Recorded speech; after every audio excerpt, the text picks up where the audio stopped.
arborist. Oh, sorry.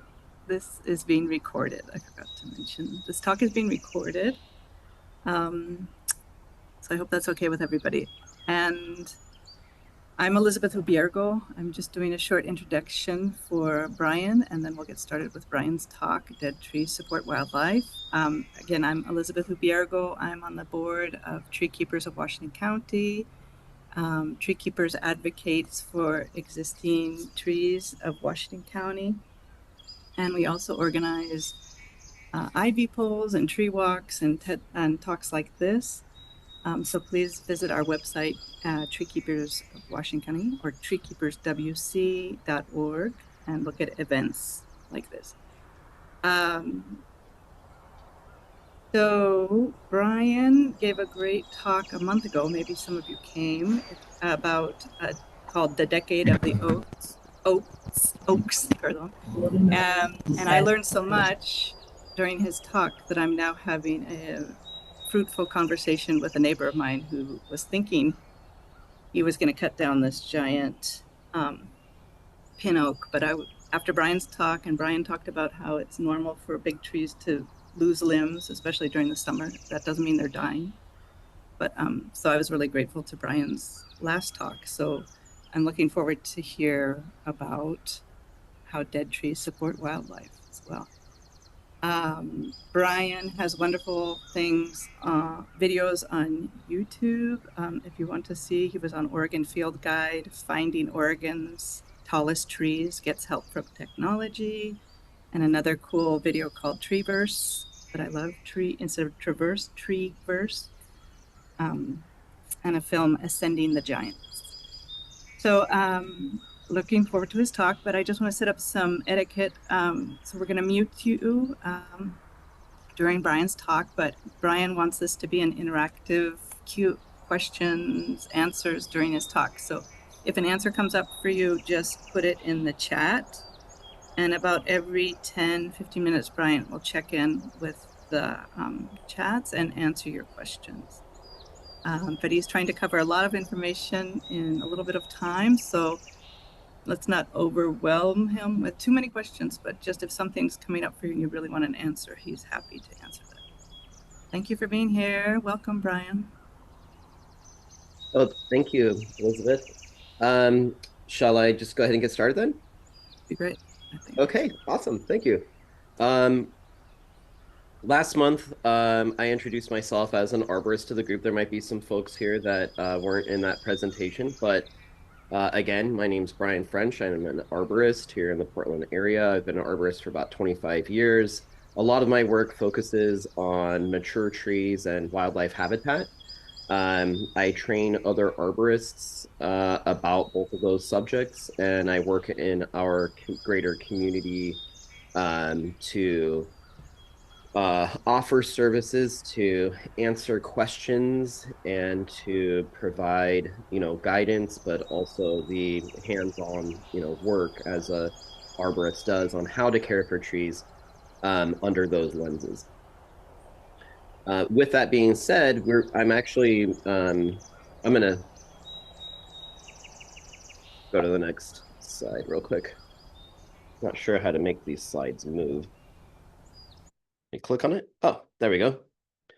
And I'll move this over so I can see my presentation. Um, so some of the work I'm doing right now is actually in Washington County. You all have probably heard, you can shake your heads, yes or no, about emerald ash borer, EAB. Washington County is where it first showed up. It's now in 5 counties in Oregon, kind of being found more and more. But one of my projects I'm working on right now, I'm helping some both mitigation work, but also preparing the Jackson Bottom Slough for the big changes that they're going to be having there. Laura Trunk, who is the manager of that entire site, she's been working out there for 20 years, planting lot of different tree species and just doing an incredible job building biodiversity. If y'all ever have a chance to go out there to visit Jackson Bottom Slough, I highly recommend it. It's a really nice place to see all different types of birds and wildlife, and it's right there in Washington County in your backyard. It's almost 600 acres of just pure like wildlife.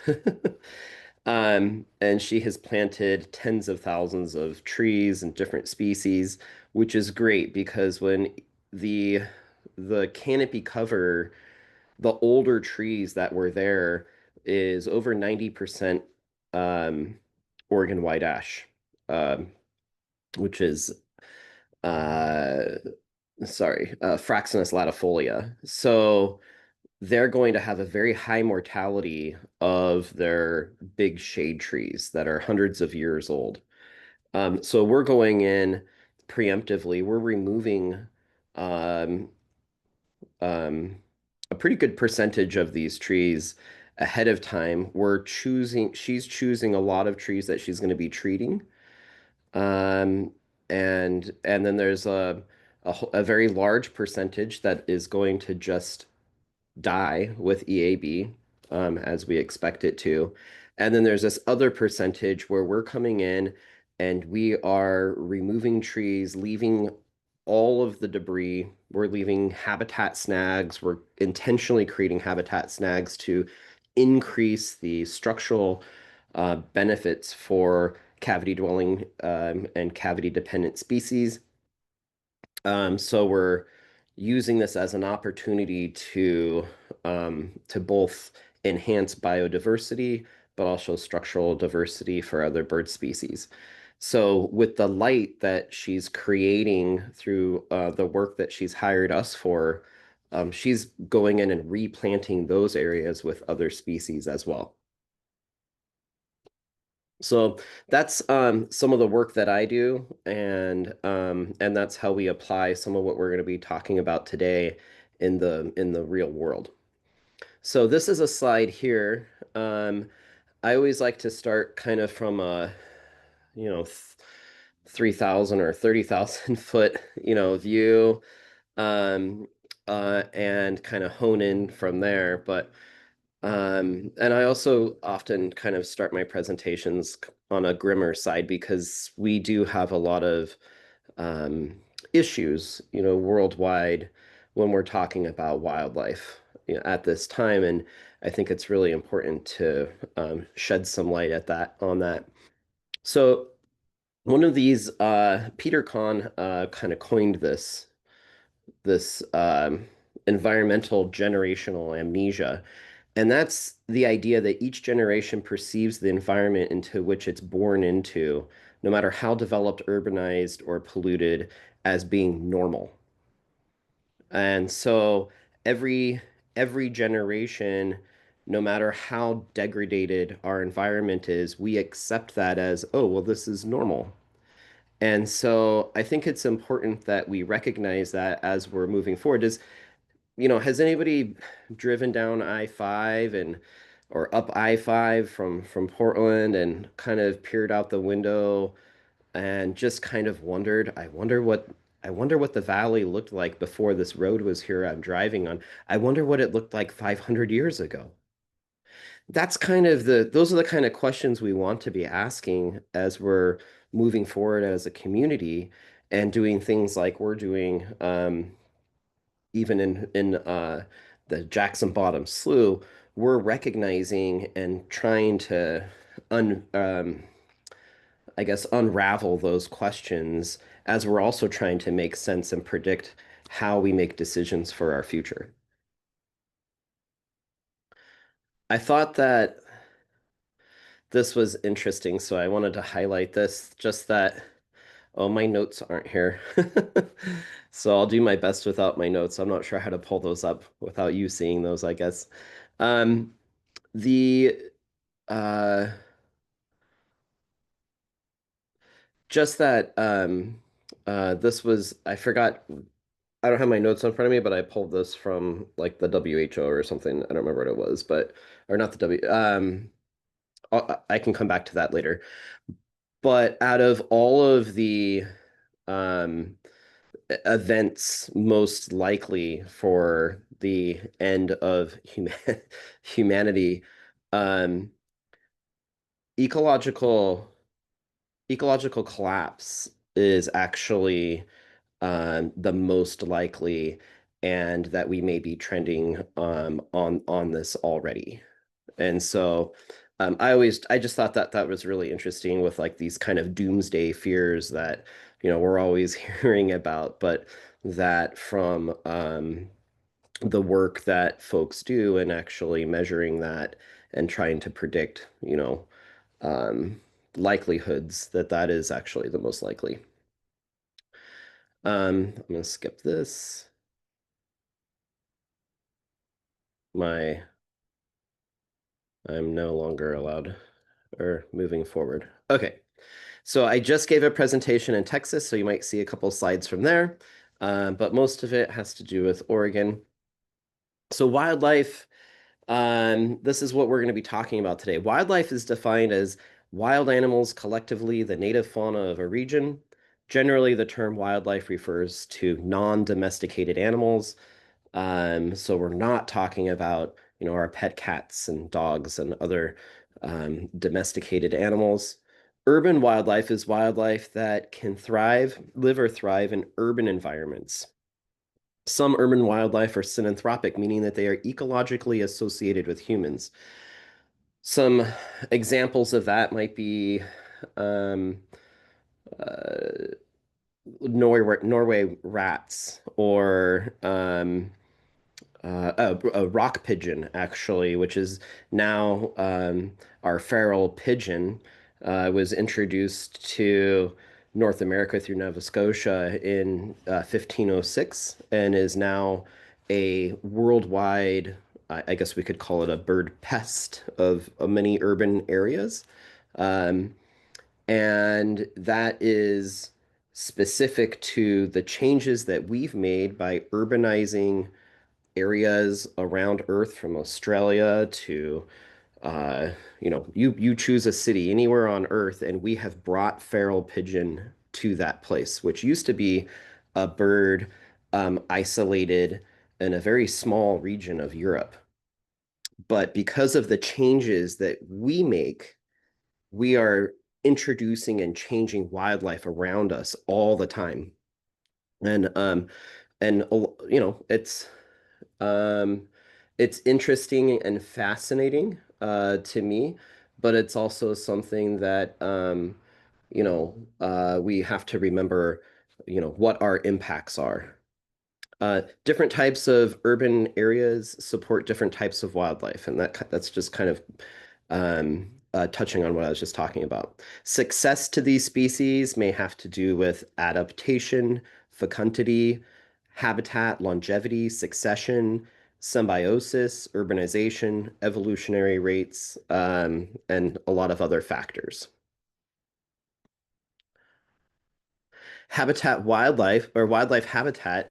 Habitat is an ecological environment, an area that is inhabited by a particular species of animal or plant or other type of organism.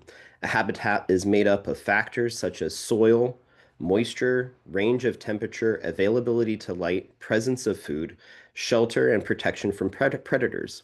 So everything from the bacteria in our stomach to blue whale has a specific criteria in which its habitat benefits that species' ability to survive and to um,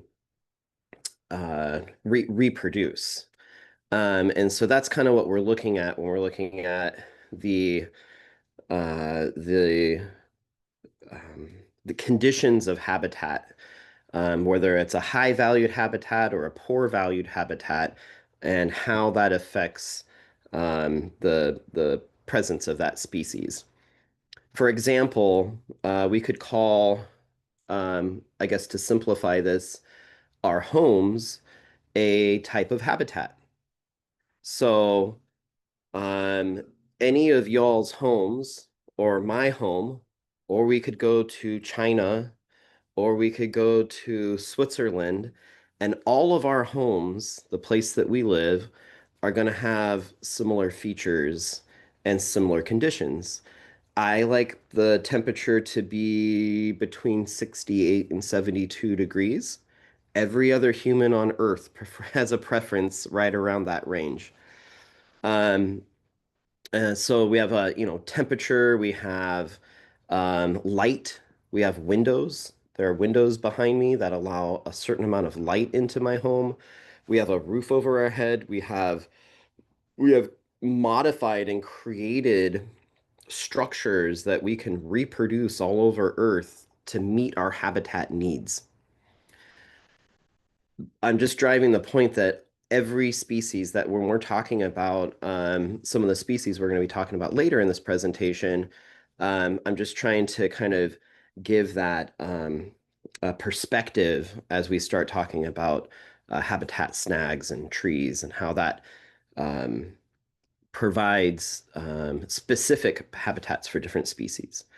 Common causes for habitat destruction, urbanization, invasive flora, deforestation, arborists, common urban forest management practices like removing the deadwood out of every tree in every direction because we don't like deadwood, or somebody doesn't like deadwood, or dead branches or the sight of dead because it reminds them of death. I don't know why we don't celebrate deadwood more, why we feel like we have to get rid of it.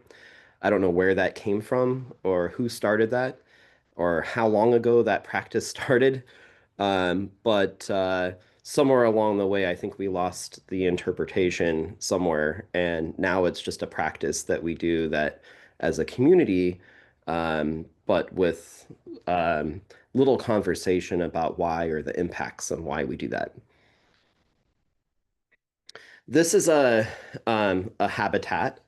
This is a uh, California condor, which is native to Oregon and Washington and southwestern British Columbia, as well as California and a few other states. It doesn't exist in Oregon anymore. These were brought to nearly to extinction in 1983. Again, I don't have my notes, but I think in 1983 there were less than 15 that were pulled out of wild and brought into captivity. We have breeding facilities. One is actually here in Estacada, um, and there's two other ones, one in California and one in, um, I want to say either Idaho or Utah. Um, these have now have Condor have numbers upwards of 500 or greater birds in the wild again through that breeding project that's been going on for a few decades. But interestingly, we often think of condor as a bird that, when we're talking about habitats, that's cliff dwelling in the desert, not a place that you wouldn't think of perhaps the California condor as a bird that would live on the coast in Sitka spruce, but that was its home. And they don't make their own nests. They need cavities that are already there. So just like a cave at the top of a bluff, the cave is already there. So for their habitats, they need a few things. How I'm just going to go through some questions and answer them as I'm looking at this, but how so this is a coast redwood, by the way, where this breeding site for this bird that it chose that it's reproducing in. How tall do you think that tree is? How tall do you think the tree is where the cavity is? And what's the diameter of that tree? And what's the diameter at the height that you're seeing that? Now, this bird has a 9 foot wingspan. And what do you think the diameter is at the base, like at the ground? And how long does it take for a tree to get that big around and that tall? And we look inside the cavity and you can see that it's black and charred in there. What do you think happened? Perhaps a fire? Well, what kind of fire? Well, there's a lot of other vegetation around. Sometimes we have different types of fires. So we have ground fires, but we also have canopy fires. So if this was a canopy fire, which is a particular type of canopy fire, or a particular type of fire event that happens in forests, then we need a tree, we need all that time, we need all these little important things to happen just the way that they happened for the top of this tree to burn a hollow out, for this bird to be able to have a site in a place that doesn't have cliffs nearby, that doesn't have other areas to reproduce. The tree actually offers that very specific criteria that we were talking about. The tree offers that habitat for this bird to reproduce. This bird also has about a 50-mile range where other sites, sorry, a range from where other birds would be near it. So as far as reproduction sites go. Um, and so they have up to 50 mile per hour or 50 mile, territorial areas. So there, what I'm getting to here is how rare it is and all of the things that have to happen for this very special place to exist to create that kind of habitat for this bird. We can't go to a store and build or buy this kind of habitat and put that out there for that bird. What is the value of that? And when we're looking at this, this is where if the bird wasn't there and I hadn't um, kind of talked about all of those important factors, and if the bird wasn't in the photo, we might look at that tree as a tree that somebody might say, "Oh, that's rotten. We need to cut it down." I'll briefly just touch on the fact that almost every bird you see or hear in the Pacific Northwest and around North America is protected. So that includes um, American crow, that includes American robin. Um, that doesn't include, under this um, uh, Migratory Bird Act of 1918, that doesn't include invasive species like European starling. But most birds that you see are protected or have protections. Here's a quick kind of like look at some of most of our cavity dependent species here in the Pacific Northwest. And you'll notice again that can you see my cursor moving around? Okay. And you'll see that turkey vulture and condor are both cavity dwelling species.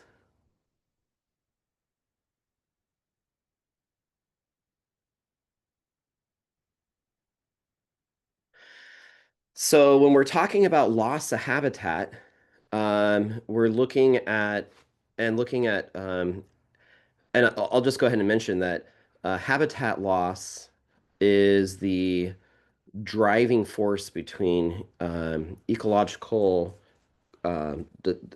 collapses, desertification, as well as threatened and endangered species worldwide, um, habitat loss through some of those examples when I was talking about urbanization um, and changing our environment for us is the driving force behind uh, species going extinct. So if we have birds that, like the two on the left here, the Carolina parakeet and passenger pigeon, those are secondary cavity species, and cavity users. We'll talk about that in a little bit, but they don't have the ability to create their own cavities. They rely on birds like ivory-billed woodpecker to use their Um, they're tools that they are specialized with to create those cavities so that these other birds can so move in. So if we remove forests, if we remove this habitat, we can actually impact by removing those homes, we can impact very greatly the the reproduction sites for species. I'm just really quick making sure when you're looking at my screen, Elizabeth, do you see me moving you all around too? You do? Okay, because I kind of don't want this here. Is there a way to make this go away? Um, I'll just kind of move it down here. Okay, so I'm just moving that down there. All right, we'll go to the next one. So there's some ways that we can reduce impacts when we're talking about, working in our backyard or removing ivy in parks or volunteering with the program. But just in general, like even having services done, like at our house, from arborists and landscapers, or if we're uh, building a new house on a new site and we have to remove some trees. The most important thing I can leave you with, if we want to reduce impacts on wildlife, we need to know whether or not it's breeding season. And if we can work outside of breeding season, then we're not going to have as much conflict with, especially with bird species. And I'll talk about that a little bit more a little later. But having a biologist or a wildlife rehabilitation on call is great. We have the Audubon Society, but there's other wildlife rehabilitation centers as well. And if we're, let's say, building a home or clearing land for a development, we want to consult with a biologist to kind of help walk us through that. As arborists, and this is just like the last talk, I'm going to be communicating from my point of view because that's my perspective. So what I do is I perform a pre-work inspection before I do the work that I'm doing, to look and hear for any wildlife on site.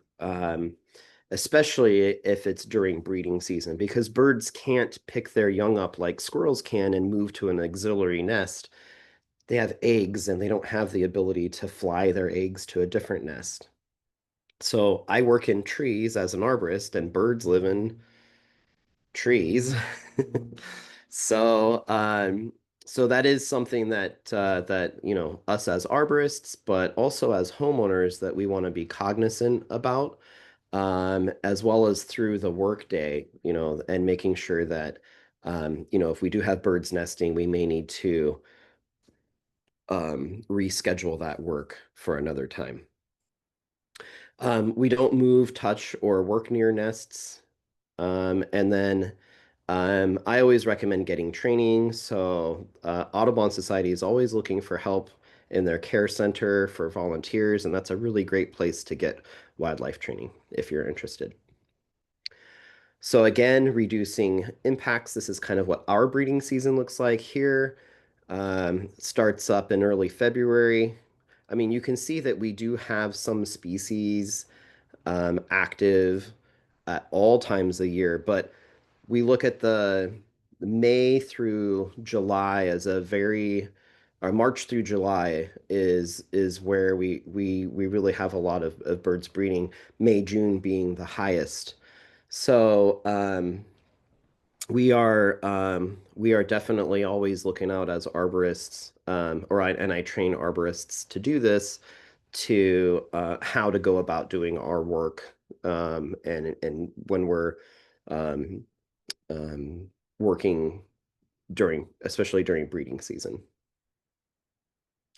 Also understanding the different types of nests that birds make, and other wildlife, non-bird wildlife as well. This is what my pre-work inspection form looks like. This is what I bring to work. And because I created this form, I kind of have it memorized, so it's just with me, all the time. But I also have it on on my iPhone that I carry around. And I this is what I do to just kind of go through and make a checklist of where I'm at and how this may impact wildlife around me. If I do have wildlife, I always document that. And going back to the protection of these species, um, that, going out and, doing something egregious or awful, like shooting a bird out of the sky is really obvious. That's like, with intention, breaking the law, and that does unfortunately happen sometimes, but and that's unfortunate because not just because of what occurs, but also because a lot of people just don't know that those protections are even there for those birds. So we always need more education around that in general. But um, we we may find ourselves in situations where we um, are wanting to do a improvement project at our home or around the community. We run into wildlife and we're unsure about how to handle that. So documenting that, having those people, again, like a consultant or somebody available to work with. If you're working in parks, again, if you're pulling ivy in May, you're probably going to run into a ground nesting bird nest. And if that happens, we want to know what do we do about that? And I can tell you right now, picking up the nest and moving it to a different location is potentially breaking those laws. So we don't move nests. We don't. We want to have somebody there to answer those questions. So what I always recommend is if we have a project where we think we're probably going to be running into some wildlife, we want to hire that consultant and have ahead of time and have a plan for that. Or we can just move our work to a different time of the year. The what I'm going to be talking about here in a minute on how we create habitat. Some of the questions for arborists often comes up, what kind of liabilities when we're talking about leaving wildlife habitat snags in our community, and this perspective on how we're taking care of trees. Um, I definitely, um, b- we're at a point where we can really back that up because we have language in our ANSI standards and in our best management practices that now didn't 10 years ago, we didn't have this language in here that supports the work that we're doing when we're creating habitat or enhancing habitat with trees and managing for wildlife habitat when we're talking about trees as well. Wanted to briefly, before I get into this next section, I just wanted to ask, are there any questions that have come up?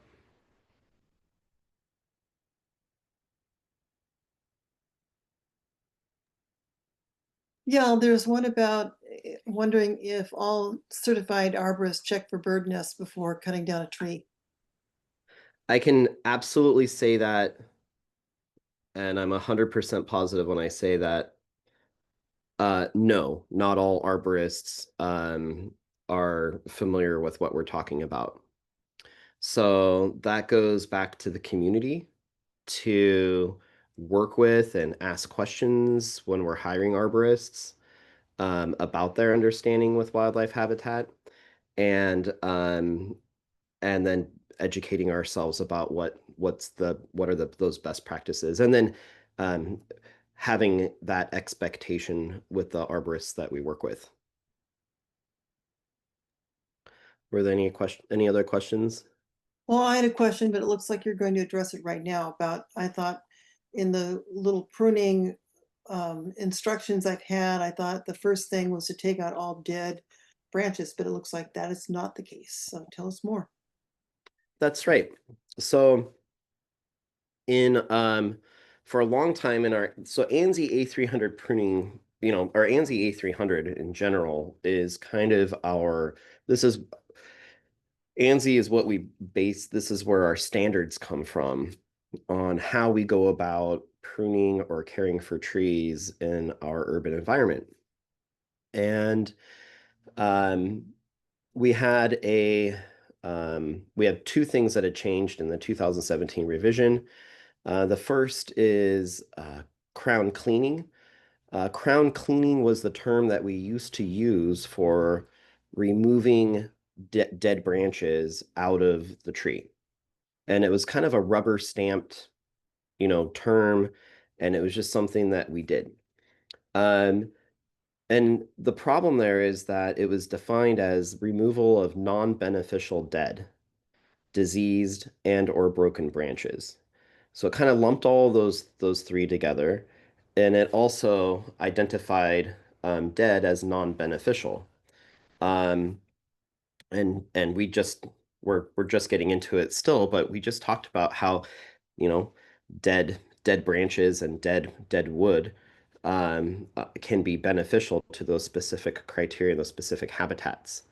So that was removed and stricken. We don't do that anymore. What we do now is we're really often, when we're looking at dead branches and trees, we're removing dead branches because of the likelihood of failure. And we're looking at, branches that can break out of a tree and cause damage. And a lot of those branches can actually be reduced. We don't have to remove them entirely. Another problem there is that when we focus on live branches or dead branches, we are potentially and often we're focusing on, and this is also for risk, we're focusing on dead branches, but then we still have live branches breaking all over the tree and damaging things. So did we really, with all that work that we did and all the resources that we spent removing deadwood, did we really identify and take care of the most likely thing that failed in the end? The answer is often no. So we can put live branches and dead branches together, and then we can go about that as arborists, looking at mitigating risk by pruning and reducing the weight of branches. Whether or not they're dead or not, um, doesn't matter. And then we also have learned that dead branches are beneficial. So that those are the reasons that cleaning was taken out. Thinning was also taken out because of what we were just talking about. Our work is more targeted now. We're justifying the work that we're doing instead of having these kind of rubber stamped terms like we're going to thin the tree. um, what we do now is we look at a particular branch or a part of the tree or many parts of the tree. We identify each of those parts of the tree, the likelihood that that part would actually have a failure that would occur, and we reduce those parts or eliminate those parts if needed. Um, but it isn't a general term that we just thin out the tree. So that was also taken out. It brings us Those brought us to a place that um it wasn't really it wasn't really working when we're talking about managing, trees for risk. Does that make sense? Any questions there? Okay. So this is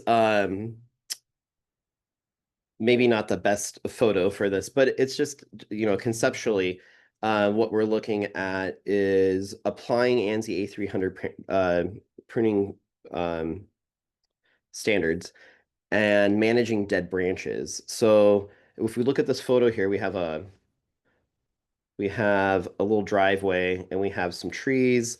They have some dead branches, but we're not going to go in and remove all of those dead branches. We are going to reduce some of those dead branches so that they don't fall over the driveway. So that's kind of how we apply that. Here's another situation. We may look at this tree and, some people might say, this tree is really ugly, let's remove it. Well, that doesn't really have anything to do with risk because one person or two people disagree based on aesthetic values. I can tell you right now that this tree, if reduced, would be less likely to fail after it's reduced, especially if it continues to live. But we also have, and this is one of the ones I use as a kind of a conversation piece with arborists. If we decided that we wanted to remove this tree over time, because of the nearby power lines and the place where people gather below the crown of the tree, we may decide that we just want to, with our risk threshold, we would like to remove the tree. I think that that's fine. But we could also make the argument that we really value this tree. We would like to have habitat here. We want to enhance the habitat. We want to reduce the crown. We're happy to come back later and check the integrity of the tree. And that we would like the people visiting this establishment to look up and see wildlife in the tree and birds reproducing in the tree. That might be somebody's objective as well. So I think either of those are options in this particular case. So as we get into creating those kind of habitats, I'll share very briefly with you. Um, this is what I did.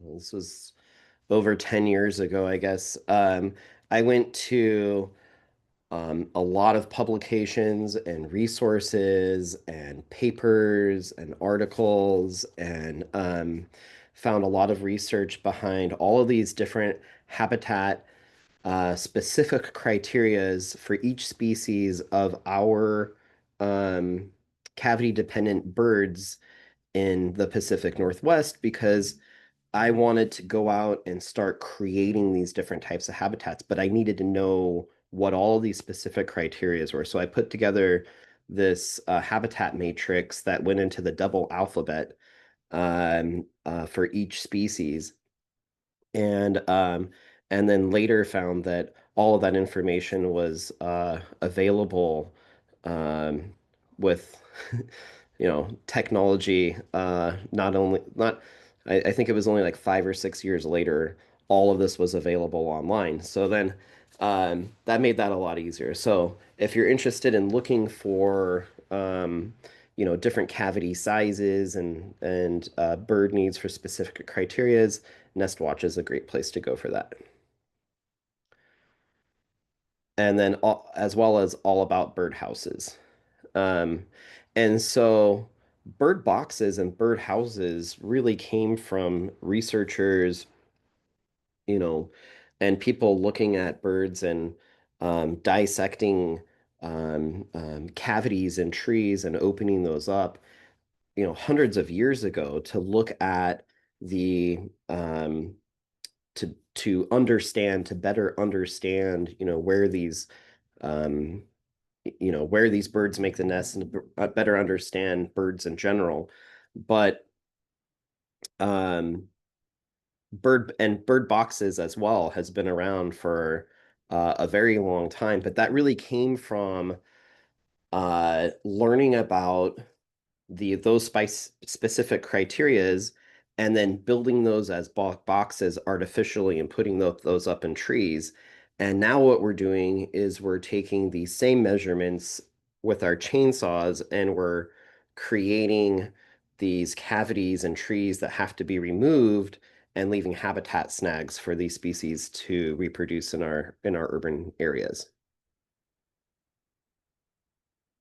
So when we're creating cavities as arborists, or if you want cavities created in your community, we need to consider the following. What species are we trying to attract? Um, that that will be really important because, well, I'll get into that in another slide, but all of those different needs have to be evaluated when we're looking at the tree that we're working with, including cavity size and dimensions, size of cavity, orientation, distance from the ground, distance from water, whether or not it's a primary excavator or secondary cavity user, aspect, forest type, and potential predators.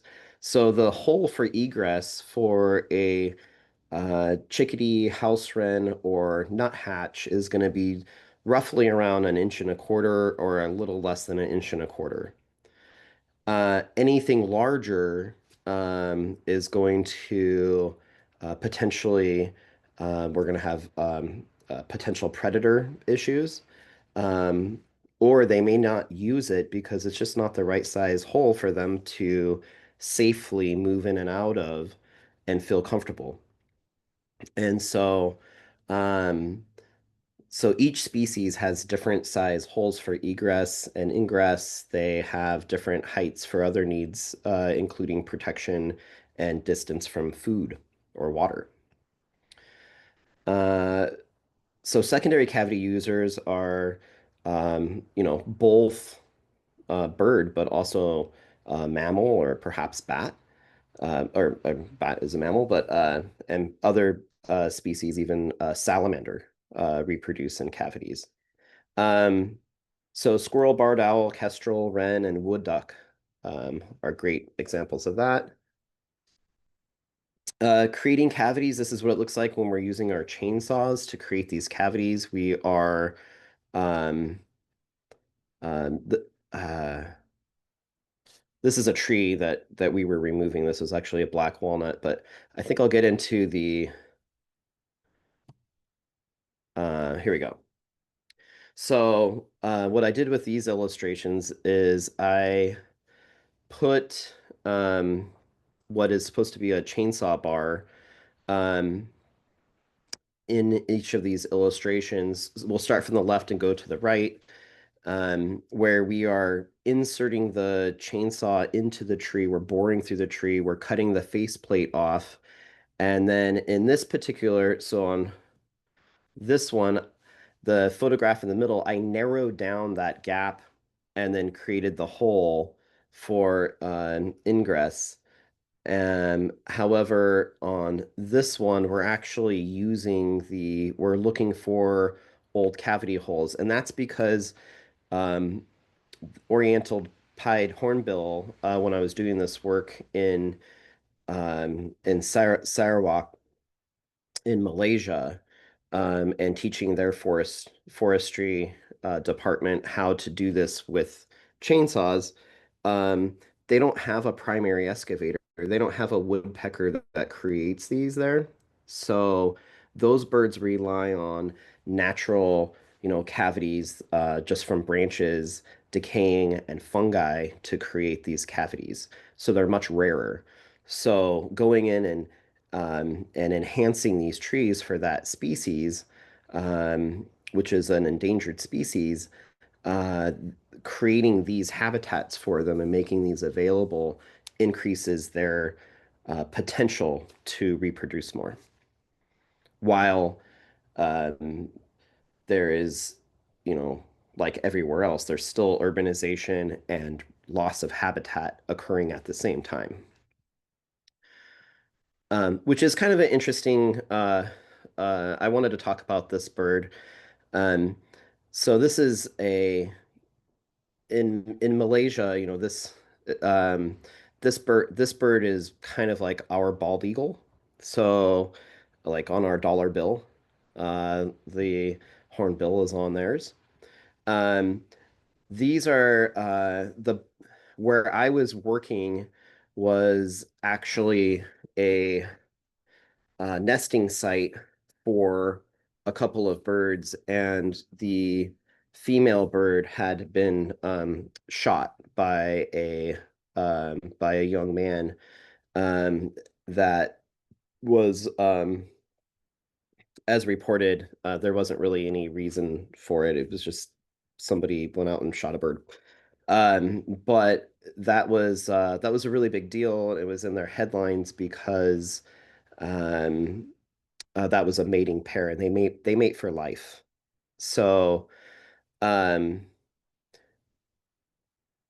Jimmy ended up finding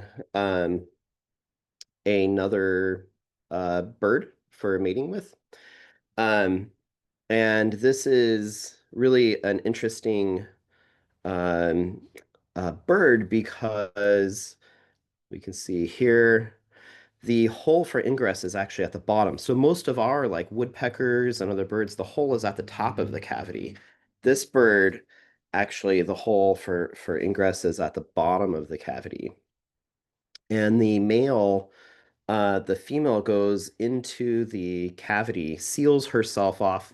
So this was actually a larger open cavity, and that little tiny hole for ingress, she couldn't have fit through that. She actually um, uses her bill to close that cavity using sediment um, and closes that from the inside, traps herself in there, and lays her eggs in the nest, and the male feeds her during the period of incubation. And when after several months, when she is ready to come out, well, the thing is she, it's very stressful for her. So she actually loses her feathers. And the male irritates her by dancing around and making a lot of noise to get her to leave the nest with the young. And in Malaysia, they say that she's embarrassed because she doesn't have, her feathers, and so she doesn't want to leave because she's embarrassed, and he gets her to finally come out. But he feeds her and the young through the nestlings through that entire time until they fledge.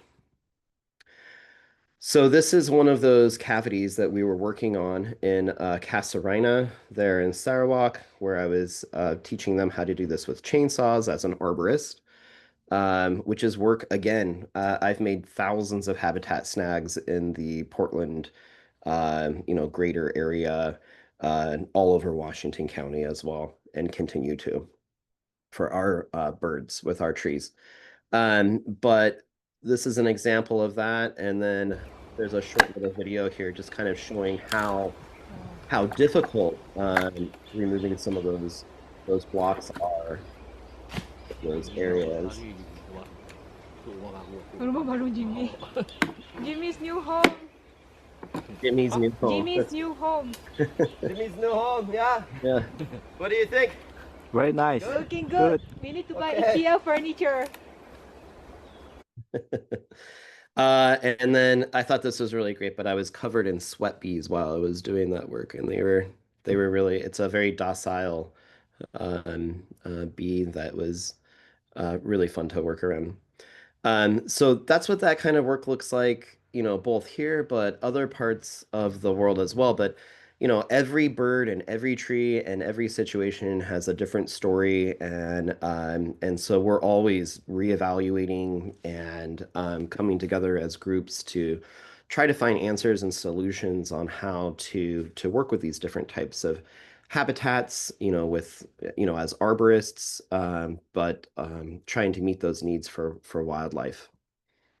So we're looking at a habitat snag. How am I doing on time here? I'm just going to check real quick. Okay, so I'm going to try to keep this within an hour. So this is a habitat snag that I created in Sandy about 10 or 15 years ago, Sandy, Oregon. This tree had died. I always look at this and I'm like, well, I wonder why. Um, and that I'm just being funny, but the house was built all the way up to the tree roots. Certainly, there were some roots that were cut there. Um, so this tree had died. It was right next to the home. The question was, do we remove this tree? And I brought up, well, why don't we leave it for some habitat? And then the next question was, well, is that safe? Which is a great question. So we reduced it to a height that we were comfortable with. We left dead branches for perching because that's a really important feature to have on your habitat snags. We don't want to leave telephone poles that are just flat at the top. We want to, we're building these homes for wildlife. We want to mimic nature as much as possible. And when we go back and we actually, when researchers and research comes out about each and every natural feature on a tree or things around us, there's almost always a reason why or an answer why um, those are the way that they are. And so in general, we like to mimic wildlife or mimic nature whenever we're doing this. So at the top, we use coronet cuts to break the top open to make softer surfaces rather than hard surfaces. And then we leave these branches and stubs for perching. We created some bat slats as well as some cavities for birds. And then for our mitigation plan or our long-term plan, because we never leave habitat snags and just walk away without a plan, we expect that this tree is going to decay over time and need to be removed or reevaluated.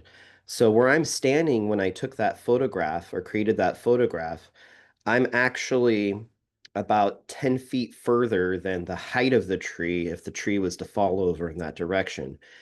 And so our plan is to go back when it's time to remove this tree.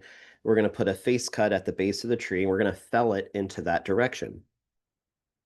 If we didn't have that as an option, we may have reduced it to a smaller size, or in some cases, we may have needed to take that tree out. Or if the area that I was standing was more open, perhaps we could have left it another 15 feet taller. So each tree and each tree situation is different, and we are always evaluating that when we're creating habitat snags.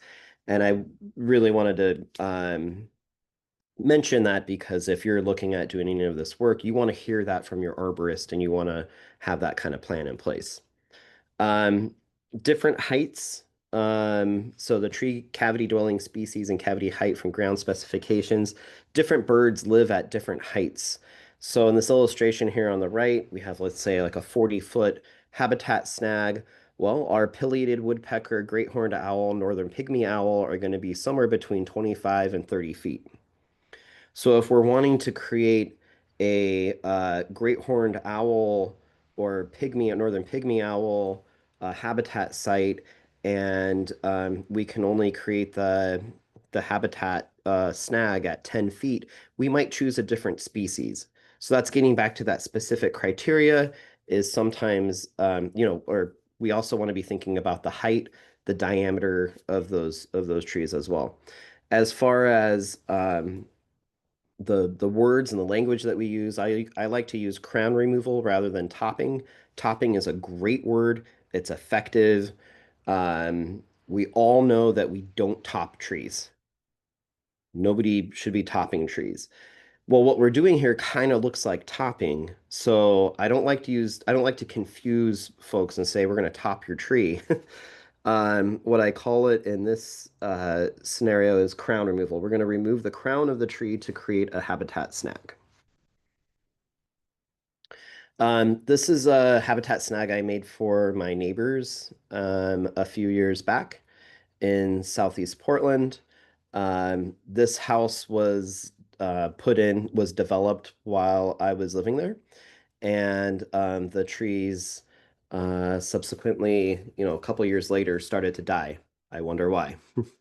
Well, I was there to see the whole thing, and as an arborist, I can tell you that um, I I expect all of those trees to die from all of the roots that were cut and the changes that happened on that property. But the first one that died, we made a habitat snag. I did a lightning scar down it, and then on the right-hand side, you can see I used my chainsaw to even create woodpecker excavation sites. That is more aesthetic. If we're leaving dead trees and habitat, somebody's going to use it. There's no question. Like that is going to be used at some point in time. When we're creating the cavities, we're just speeding that process up because sometimes it may be 10 years before that wood is soft enough for a primary excavator to come and make that cavity for reproduction. So when we're using our chainsaws to create those, we're just speeding that process up so that real estate is available this spring. so they can move right in. Um, so we did that as well on this. And then our plan was to return, and if we needed to remove or reduce the tree for because it's close to the sidewalk, that we would access the other trees. That's our plan. And this one, instead of felling the tree, our plan is to climb up into the other trees. And as long as those are there, we can rig pieces off and use those other trees to access that safely. Here's a couple examples. I can also say, like this one on the left, that was a shore pine in Southwest Portland near the Wilcox neighborhood. Um, the the Cooper's hawk on the left there showed up um, right after we were done, and that's pretty common. We'll sometimes we'll come down after creating, a nest box inside of a tree like that, and we'll have chickadees checking it out. As soon as I get down on the ground, before I even take my gear off, I look up and there's three chickadees scoping it out and measuring it out and climbing in and climbing out. They're all over it. So we find a lot of success with this type of work that we're doing.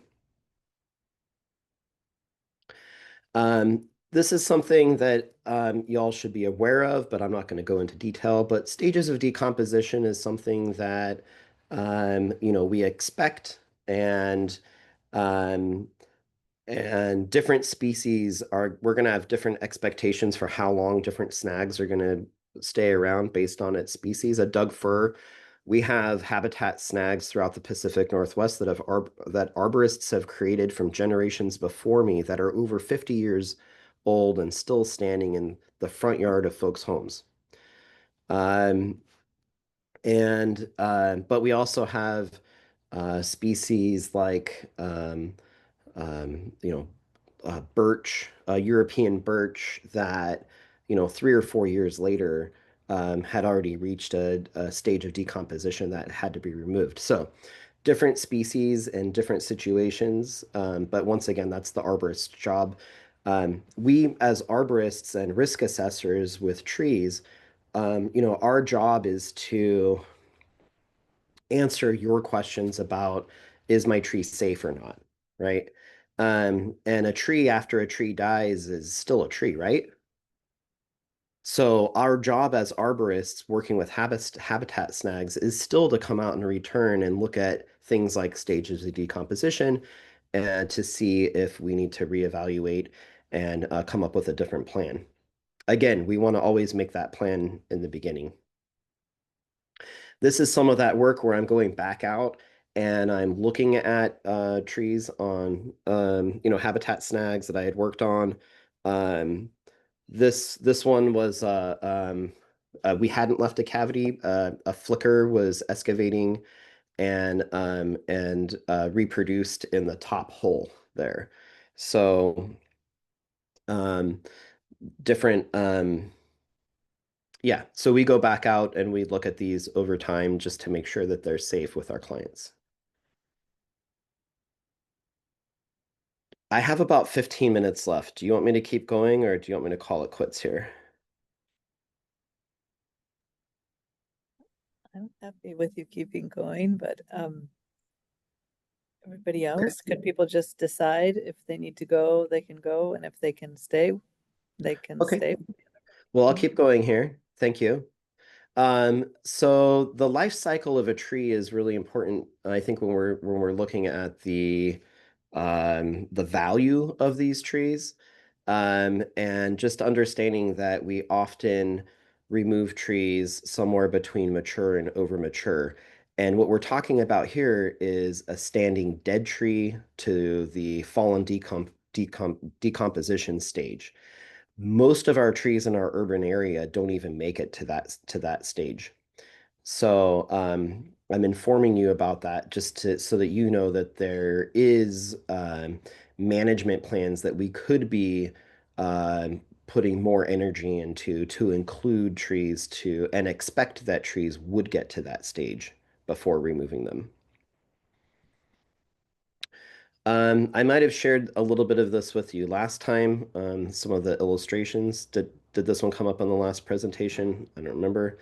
A lot of our when as arborists, when we're looking at perhaps the reason to remove a tree, if this tree, which when I illustrated this, I was just thinking of like what a big old big leaf maple looks like that I've worked on in the past. But when we look at conchs and hollows and cracks and large deadwood and complex, structures, these may add up to a lot of reasons to call a tree hazardous or to remove a tree historically in arboriculture.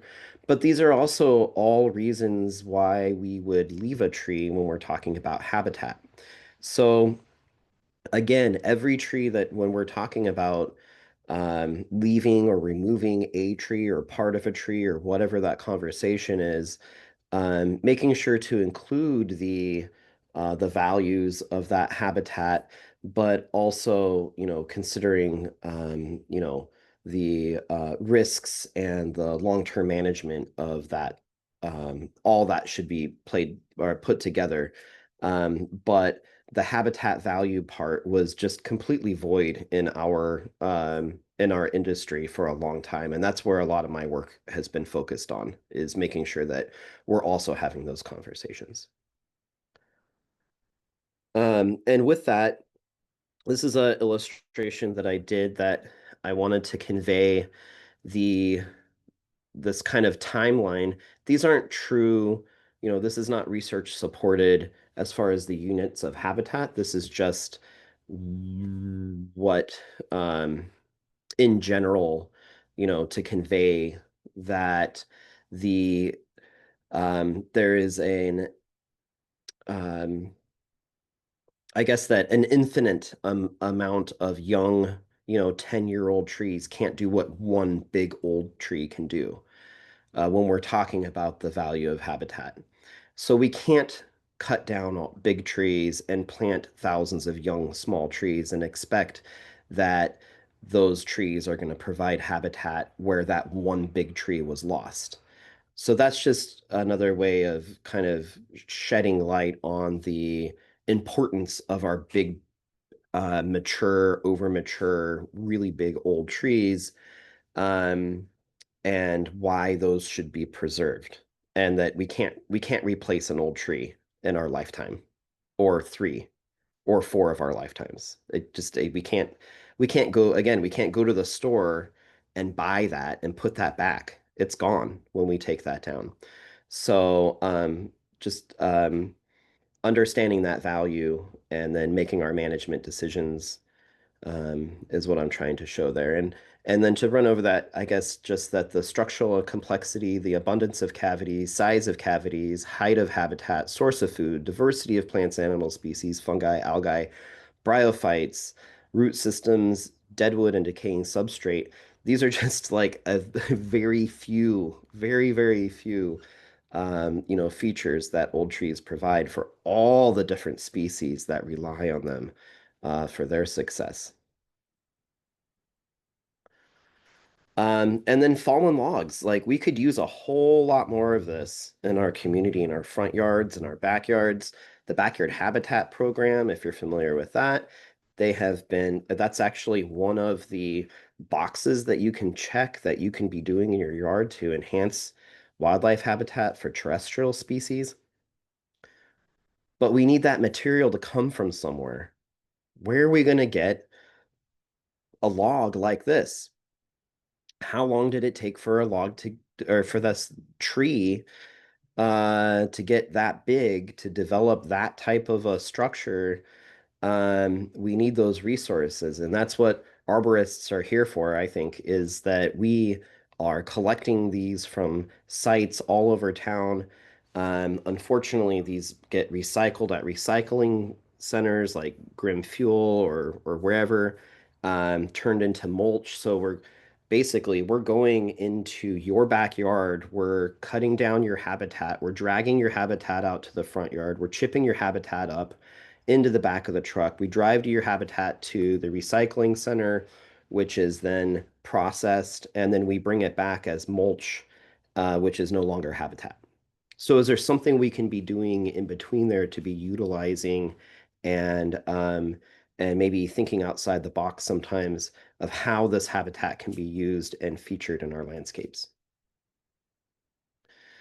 I'll skip over that. So with arborists, some of our work here on the left, this is fracture pruning, where we, instead of cutting the branch all the way back to the tree, we're actually leaving fractures for habitat in trees. And then cornut cuts is where we're mimicking nature and we are modifying branches to also showcase those features. Um, this is a situation where we have trees like this that may fail, let's say in a park situation like this. Once this branch is broken and failed, and what we would do, of course, is go and cut the rest of that off of the stub, but we may decide not to remove the stub. So in a situation like this, once the branch is broke and has fallen off or we've removed it, is the branch going to break again? It already broke. Yet it is our, with best intentions, by default, we expect that an arborist is going to go cut that off back to the trunk. That's that's our typical response to that. Now, what happens in a situation like this is that the diameter, the aspect ratio of that branch to that tree trunk at the age and size that is never going to compartmentalize. If we cut that off all the way back to the trunk, we're going to end up with a massive cavity, ensuring that the rest of the system, when we look at that tree as a system, is going to fail prematurely. Or we could leave the stub, isolate that decay, let the tree do what trees have been doing for millions of years, and leave that there. Now that's where we keep running into this thing where at some point in time we developed this aesthetic expectation that doesn't make sense with nature.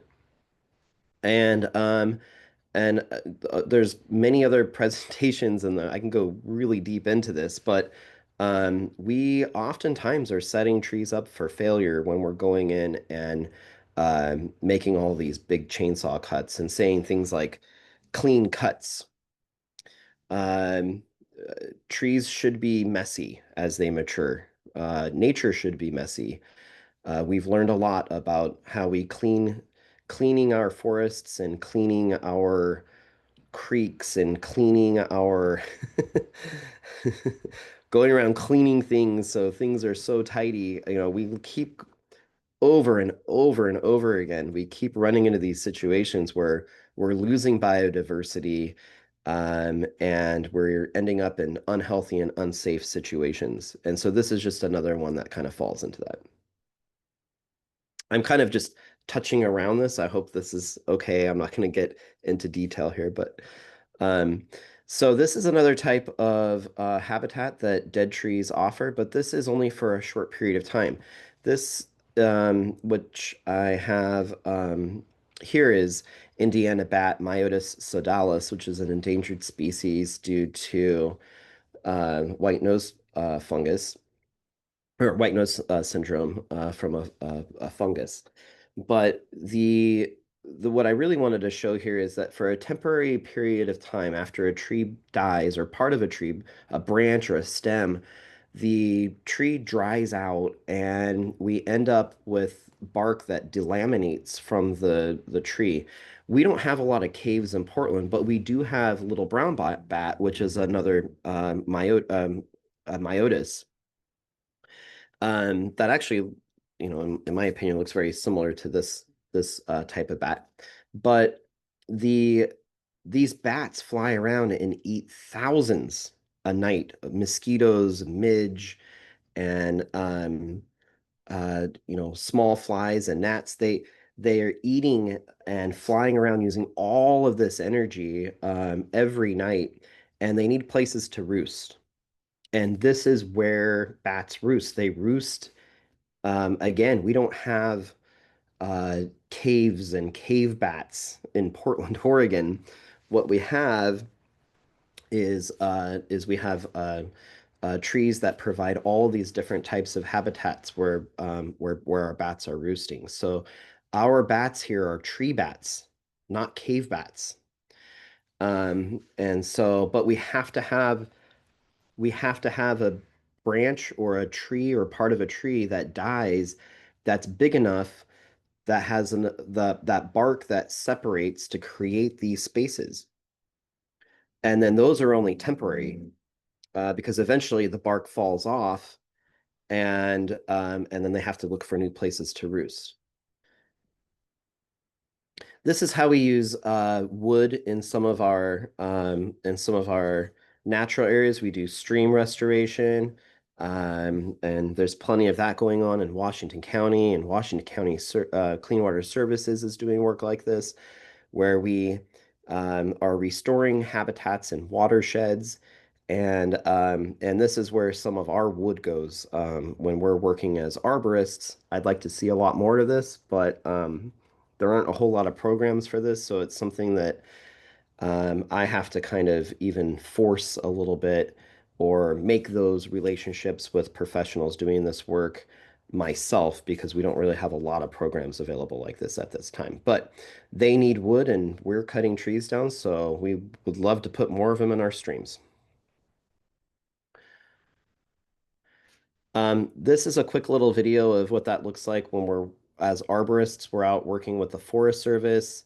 They're decommissioning roads, taking bridges down, reconnecting tributaries for salmon habitat, and for um, a very long time, they've been pulling wood out of the rivers and creeks and now, over the last few decades, they've been trying to put all that wood back into the creeks for salmon habitat and for salmon for our salmon populations.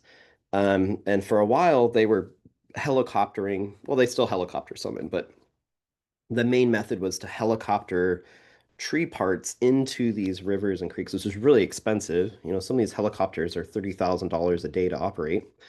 But they would helicopter in, these trees and big tree parts, and then they would anchor them to huge rocks by cabling them into rocks. If anybody ever goes kayaking and you're on a river and you see cables hanging out of rocks, well, they can't do that anymore. They stopped doing that. And one of the reasons they stopped doing that was because every 10 or 20 years, we'll get a big water surge, we'll have a lot of rain, and the water would just pick these rocks up, these massive boulders, and move them out of the way. So it wasn't really working.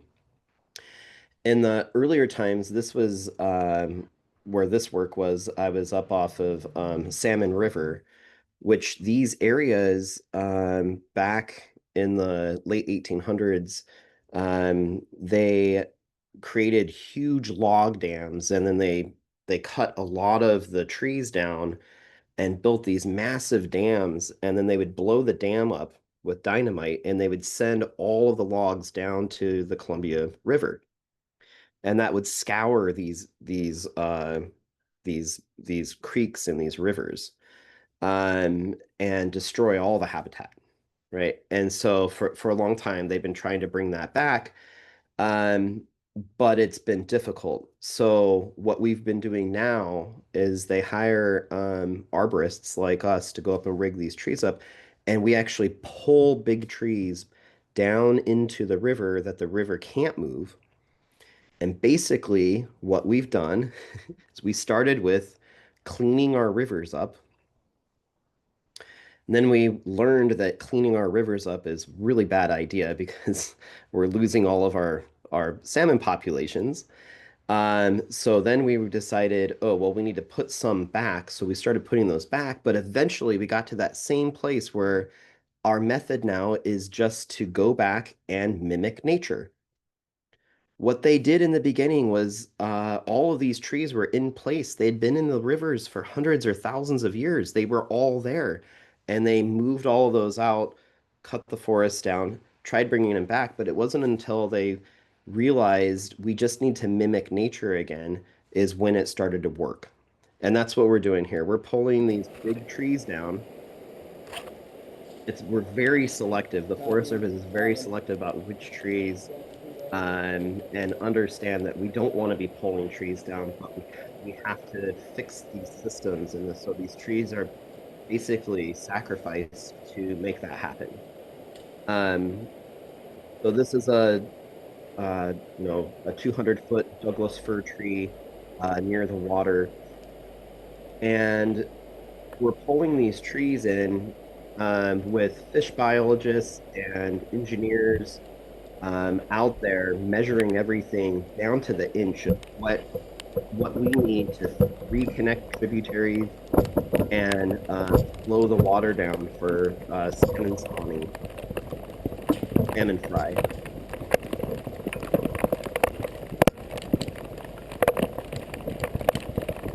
Put my GoPro on the base of this tree. We call this tree tipping.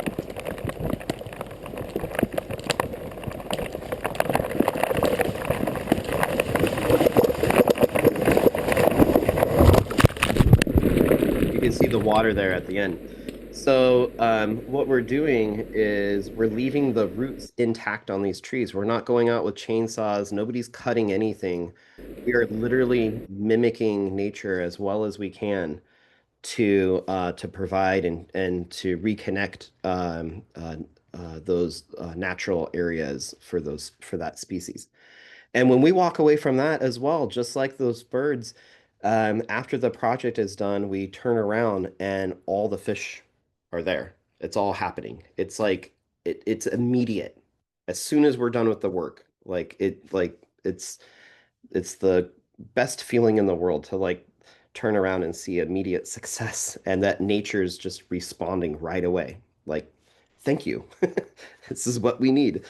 Um, so this is kind of some of that kind of work. This isn't a golf course. This tree was dying.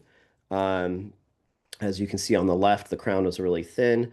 But instead of removing this tree, we decided to create a habitat snag. But this habitat snag, we collected the material and then we created a red-tailed hawk nest at the top because we could see that this would be a situation where red-tailed hawk could survive, and ended up being a success, as well as the um, Jackson Bottom Slough I was talking about earlier. We've done this to a few of the trees in there, and we were setting them up for bald eagle, and bald eagle came in this year and started building on the nests that we created at the tops of the trees.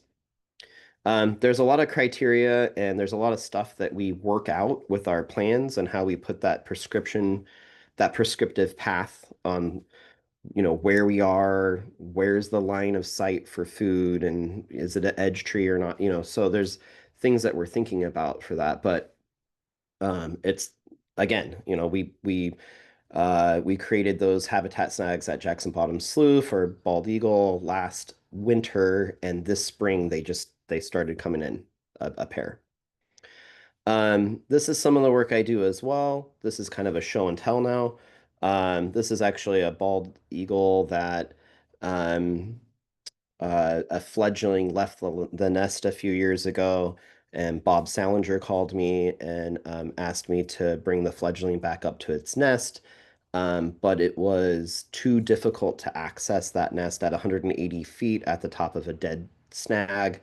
And when you're at the bottom of a bald eagle nest in a situation like that, when you get up to the top, you realize that you're actually under the nest, not beside the nest. And to get this bird on top of the nest is nearly impossible. So what we did is we set up an auxiliary nest in an adjacent big leaf maple. The parents had been looking for the bird for 4 days at this point because it had been at the care center, which was only a quarter mile away. Um, and there was concern about our timeline, and we really needed to get this up quickly for the parents.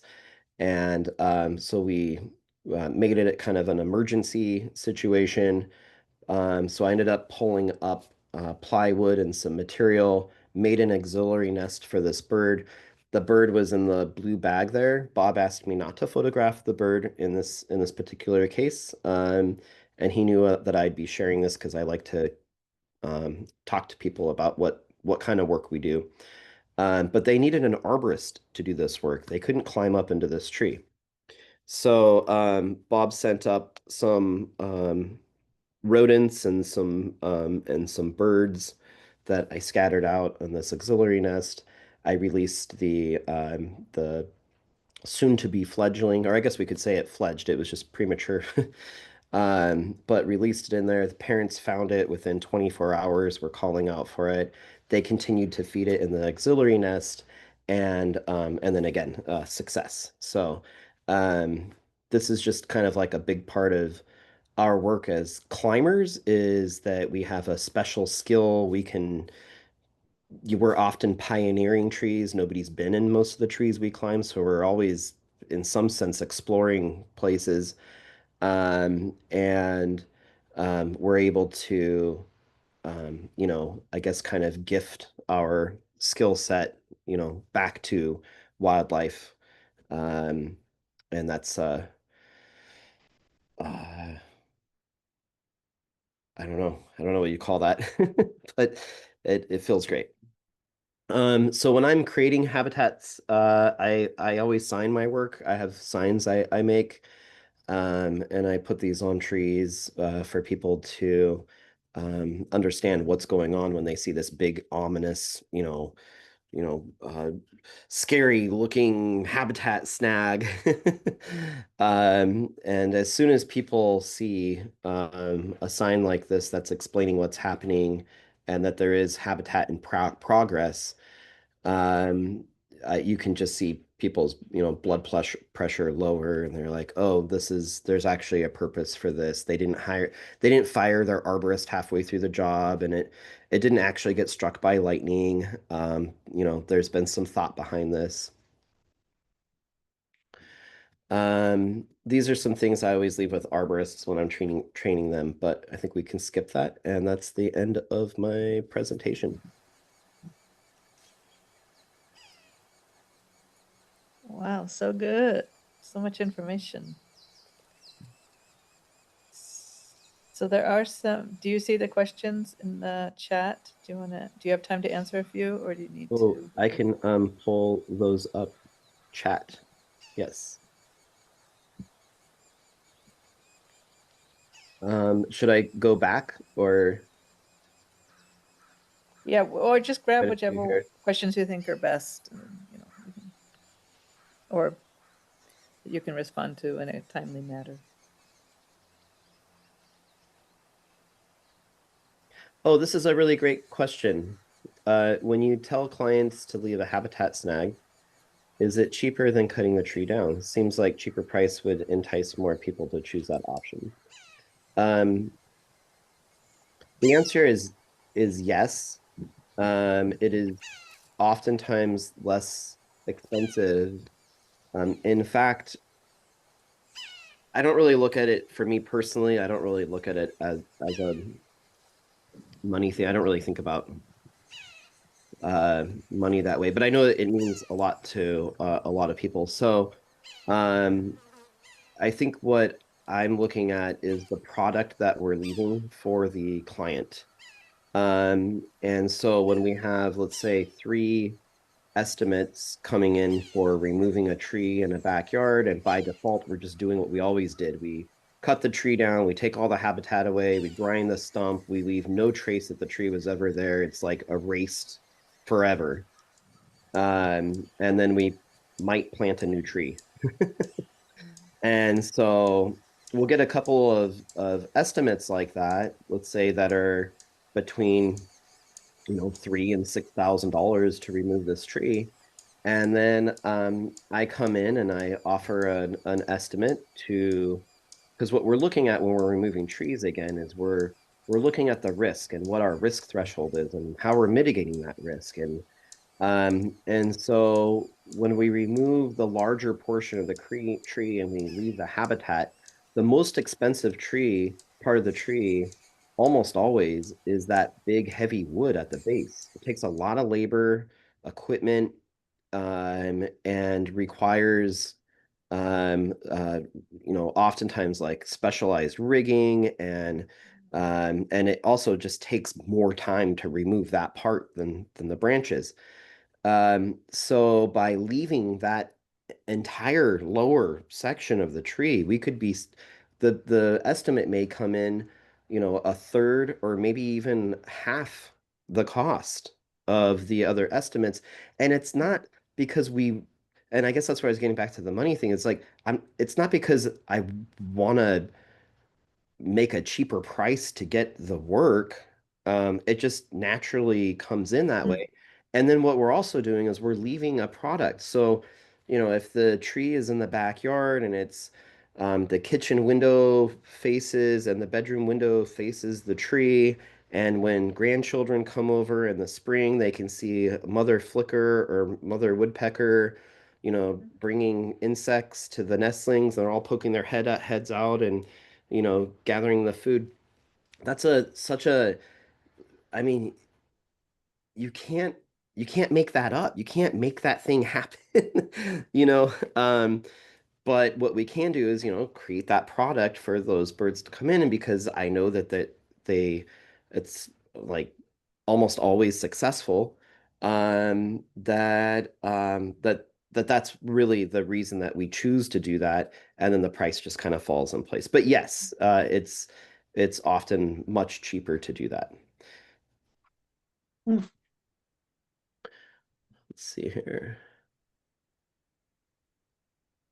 Oh, this is a really good one too. So how do we balance leaving snags and fallen logs with managing fire danger?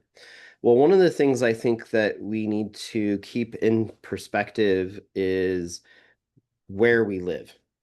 And are we in an area that has higher likelihood of fire? And then what's the response to fire? Also, what kind of fire are we talking about? What kind of wood are we talking about? So if we live in town and the fire department is typically going to be within 3 to 4 minutes of your home, um, that's a lot different than if we're in a urban or rural wildlife or wildland interface, where that may be more like 45 minutes for a period or for a response period, as well as less people recognizing that there's a fire occurring. Um, and so that perspective is really important when we're talking about how we're managing our forests, how we're managing and fallen logs and snags absolutely has to do with how we're managing our forests. So if we're looking, let's say, at a small property in town, you're managing that forest. That's the forest you're managing, is your property. And if we have a habitat snag, right next to our barbecue, well, that's a situation where where we have a potential source of fire and fuel next to that potential source of fire. But if we are looking at our community, which has a low likelihood of a urban fire moving through it, like Southern California, for example, well, we don't live in a chaparral, that has fires occurring in town, all over the place every year. LA has, I don't even know, I don't know what the number is, but hundreds of fires sparking up every year all over town. We don't have that in, these small, wildland fires popping up in, perhaps parts of Washington County in our urban areas in the same way. So that context, I think, is really important um, consider when we're talking about whether or not a habitat snag in one place and fallen logs in one place, um, what is the potential for managing fire compared to somewhere else? Mm. Do you tend to do? Oh, do I tend to just do what a homeowner wants to do, or do I take the time to encourage them to leave snags? Well, that's kind of what I'm doing here, actually, is encouraging you to leave habitat snags. And this is how I approach that with on a daily basis. When it's an option, or when anybody has questions about it, I certainly talk about that. Um, but I also respect, that each property owner is the manager of their property. My job is to provide the service to bring them to the place to where, and the, I guess, education, guidance. I'm here to answer questions, and I want to be available to help them meet the expectations that they need on their property to manage their property. Um, that being said, if somebody wants to do something that is, potentially, let's say, dangerous or, um, uh, you know, um, uh, breaks laws that are like the Migratory Bird Act, or something that has, a negative outcome, I'll certainly talk to them about reasons not to do that, but I'm also not afraid to, walk away from situations like that. So I don't do whatever the client wants either. If that's pretty rare. Most people, and I mean like almost all people, want to do the right thing. And that's something I've learned through my career, that we're all just trying to do the right thing. Yeah, but some of us don't know what the right thing is to do. Like it does, because there's this standard cutting out of dead trees, litigious nature, blah, blah, blah. It's like we don't even think about alternatives. And I think that's where, um, I think that's where a lot of my work is focused, is communicating and talking about that. I think that one of the best things I can leave my clients is that information. Like, we're still going to do the work, but again, at the end, I'm not liable or responsible for what happens to your property. You're Right. liable and responsible for what happens to your property. I'm here to help you make those decisions. And so if I'm not doing that by communicating that, then I feel like I was asleep at the wheel or I missed something. And that's my own expectation to try to meet that. Yeah, to meet that call. Um, do you find other arborists to mentors or your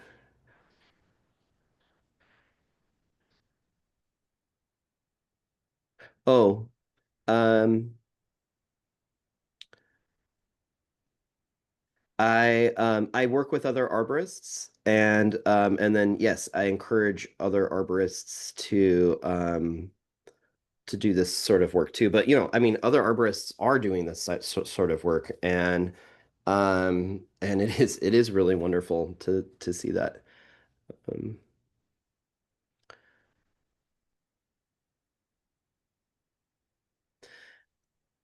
Um, there are options for homeowners when thinking about taking down a tree. Um, so again, I think that, I have to remember as a professional arborist that my job is to remove trees sometimes. And so I guess it just really gets back to, um, every tree is different, every situation is different, and every one of those situations needs to be evaluated as its own situation. And so I can't really, without seeing, a tree in a particular situation, really comment too much about why a particular tree or not should or shouldn't be cut down. Mhm.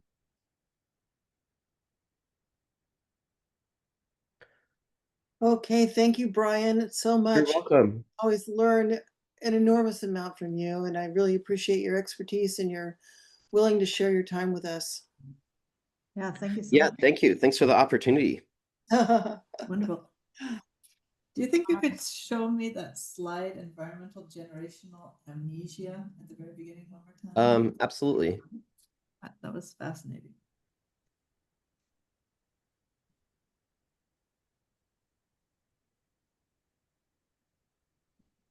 Cool. Oops. Sorry. Oh, cool. Quickly, could you tell me where you got that or where that information comes from? Oh gosh, I don't even remember. But he's Peter Kahn is a uh environmental or natural nature philosopher.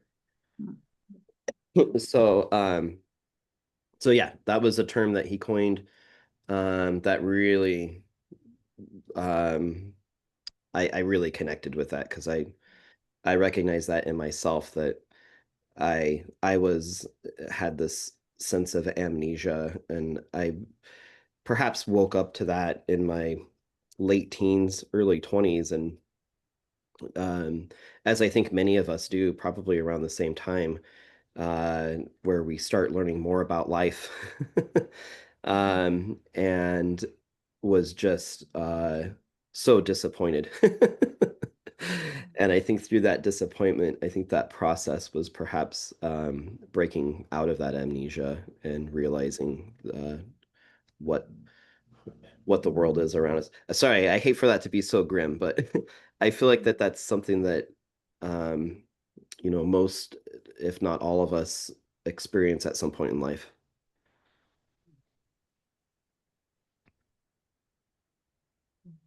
All right, well, thank you so much. I hope Welcome.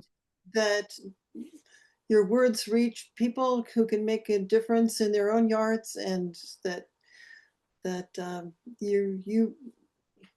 you're not just preaching to the choir here, that we can propagate these notions.